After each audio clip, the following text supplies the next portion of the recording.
Siyarog dili mo agi si senyorita diri karon nga taga-adlaw mo to siya nagapalit og gatas. Mura biya tog batang may buot si senyorita. Sungod kay mo ilaw gatas. Karon sa iyang gibuhat sa kuwag hapon, maupod ang akong buhaton sa yaha. Mao nagulat ko diri aron masabligan ako siya anya kong tubig na dala. Mami! Mami! Unsa man Maria? Mami, tagay ko kwarta be kay mamalit ko og milk. Wala lagi ko'y kwarta kay tama ako kwarta magbayad sa akong arawan. Tagay lagi ko pa kay mainom ko og gatas. Dahil juga ulo ba? Adto tila Brian, pangutang nito gatas. Dili gani magpautang si Brian og kanang gatas no kay dako na kay kag utang. Na. Sa wala man jud ko'y kwarta.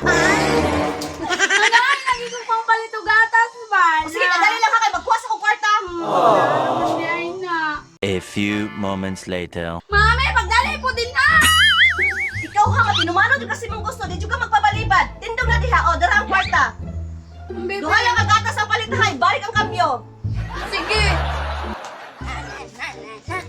Nakapalit na dyan ko gatas. Kayang senyorita, uy. Nga taga alas 9 man to siya nagapalit og gatas. Uy, naana si senyorita. Nagkanta-kanta pa. Karon mangandam na. Na. Kakinsa man ang inaapoy balde. Magpaduon ko gamay di para mabalaan ako sa kinsa. Karon ka senyorita, makabalos jud ko nimo karon. Ilig-agi nimo sa bligan jud ta kag tubig. Ay. Si Tisoy di ay na.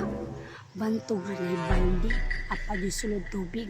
Kay murag mo balos jud di sa ako aba. Akong silipon si senyorita be. Tisoy! Ako'y mong gatangan. Be. Atay, nakabantay di si senyorita sa kuha. Karon lang ka, gukurong ta ka.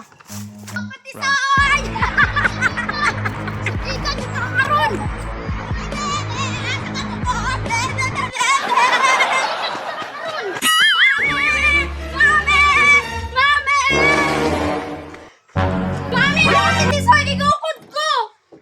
Unsa man na Tisoy? Nganong ikaw ka Miss Maria? Ikaw ha, palaaway jud ka kaayo.